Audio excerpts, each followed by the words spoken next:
All right, here we go. Rich Homie Quan, welcome back. Welcome, man. You already know, Vlad. You don't even gotta say welcome back, bro. You know we been fucking around.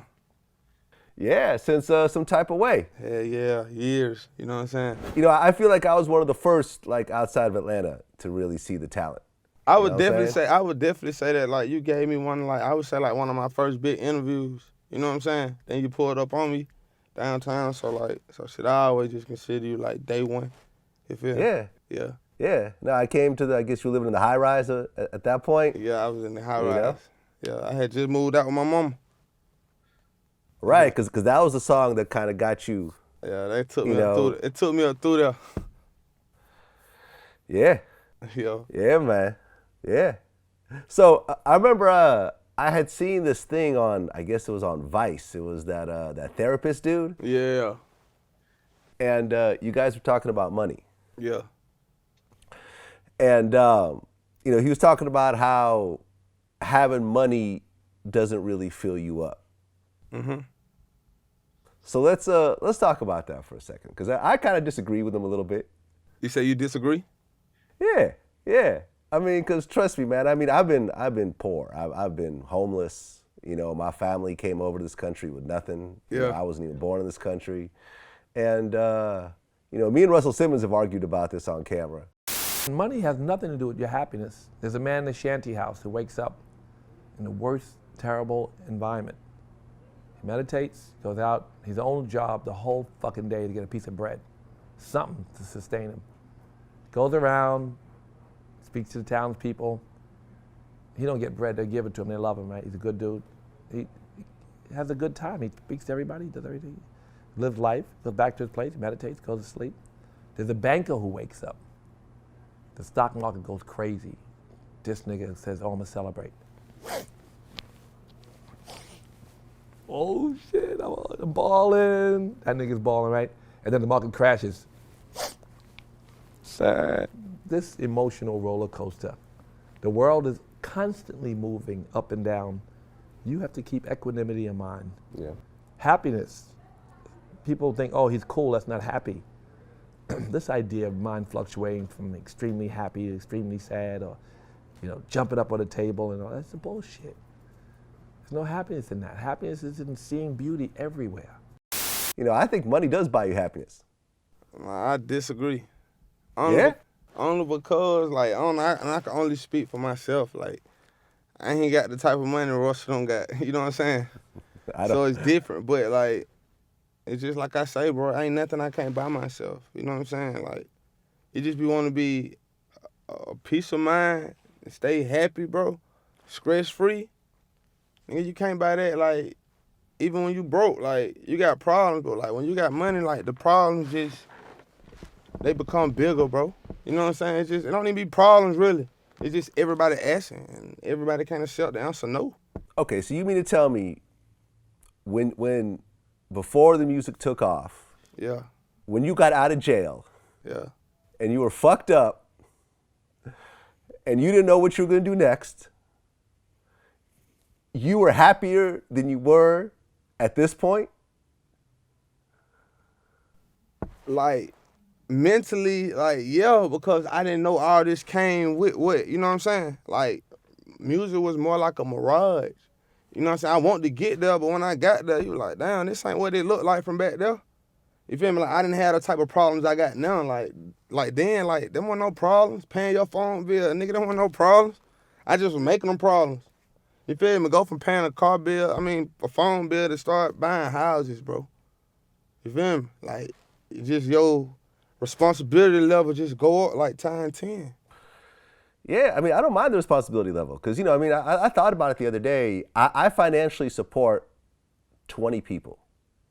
Yeah. There are 20 people that count on me to make sure that they have, you know, a roof over their head, food in their stomach, you know, and so forth. And I don't mind it. I'm cool with it. Yeah, I don't mind it neither, but at the same time, I'd rather grind and just, like, I don't want to keep giving out when I can just, you know what I mean, show you a way to get you some money. Or you should have that mentality anyway. You feel me? Like, I don't want to keep taking care of no grown man for no, like, 20 people. That's too damn many. It ain't no 20, though. I might take care of probably, like, under 10, like 10, you know what I'm saying? Sound like that, but that's feasible though. You feel me? But them ain't them like them not the problems though. I'm talking about like it be some more type shit. You feel me? I don't know, man. I remember when I moved to New York and I was hustling mixtapes out my backpack, and I had gone over my cell phone minutes. Yeah. I had like a $300 phone bill, and I remember how I felt like the world was over, man. I felt like everything was fucked up. I didn't know how I was going to pay this $300 bill. I was trying to figure out how I was going to pay for my next meal. And I felt like, you know, when you don't have money, when you're just scraping by, you know, check to check, Yeah. you make worse decisions in life. I disagree. Only because like when you got more money, you don't really care what you buying it because because you can afford it. You don't care what it can do for you. You don't even know if you need it. You just want it. Opposed to like when you broke, like when I was broke, I was thinking about what I bought because I didn't know if I gonna get no more fucking money. You feel me? Like that just makes sense to me. So that's why I be so cautious on like what I buy and shit now, cause I ain't trying to go back to feel like that. Like you say though, it don't make me happy, but I feel better knowing I can provide for myself. You feel me? But that's only financially though. Like emotionally and all that, that money can't fix that shit. What I'm supposed to do with my heart, bro? Go buy some love? Come on, bro. That shit don't work like that. You gonna be tricking for nothing. You feel me? Then now bitches, now they just want to fuck with you because of the money, opposed to just the genuine you. You know what I'm saying? Like, nah, hell, fuck no. Well, I mean, I'll put it like this. You know, I mean, and I've talked about this a lot in my interviews. I invest in the stock market a lot.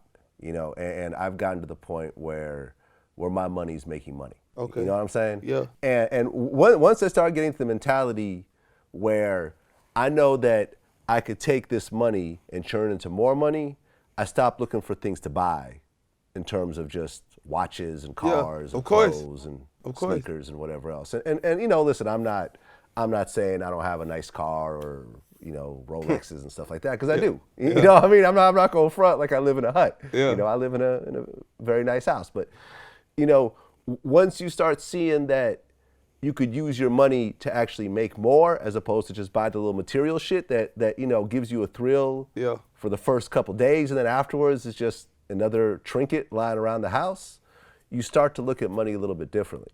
You know what I'm saying? You do though. You're right though, bro. You're right. You feel me? But I'm just saying, like, when you little, like I said, when you little, like, how much is enough? Like, you feel me? Like, when I was little, like, all I wanted to do was, like, man, be rich, buy a big-ass house, and get a gate. Bro did all that shit. You know what I'm saying? Like, you know what I'm saying? Like, so now it's like me, like, exploring to find, like, what I'm into, like, what I love doing. Like, I love doing music, but that shit my job. So, like, it's not that same, it don't give me that same rush like when I was doing it before I was making money off of it. That's what I mean. You feel me? Like at first it was a hobby, so like, bro, I could say what I want to say. Now, you know, you got everybody watching, so, you know, it's like I got to watch my tongue and say what they want you to say.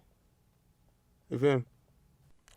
Yeah. I mean, you know, in the same way that I remember when I used to just listen to music and I used to just love it just for the music. And now when I listen to music, I got to think of what this motherfucker may have said about me 3 months ago on Twitter. You know what I'm saying?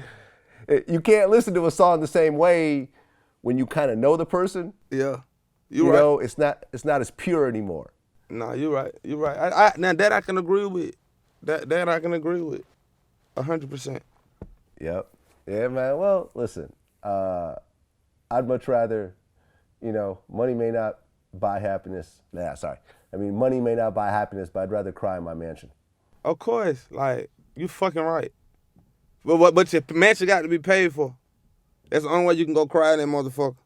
Because if it ain't paid for, ain't no point of crying in another nigga shit. Straight up. You feel me? Like, so, like, if you ain't buying the mansion, you don't need to be in the mansion. And that's all these niggas out here who buying these houses, you ain't got no deeds to that shit. Yeah, I mean, I interviewed DJ Paul from 3 6 Mafia, and he said that he I fuck with DJ Paul, though. Yeah, I think he owned he has like 11 houses that he owns flat out. I think I saw that on your page.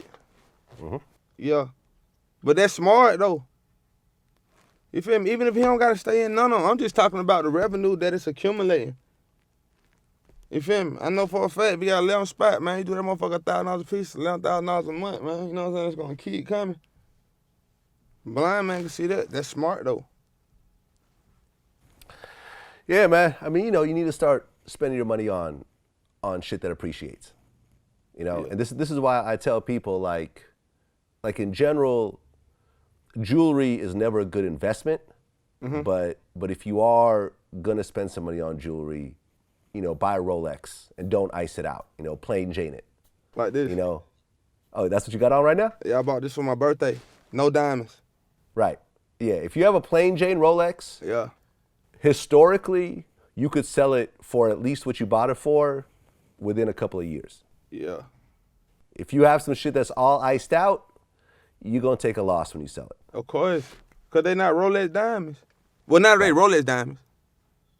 But 9 times 10, the Rolex you see bust down are not Rolex diamonds. They cost too fucking much. Right. Right. Exactly. Exactly, man. And you know, at the end of the day, man, it's all about wealth preservation. Because Yeah. you could make $1 million a day and you could spend it.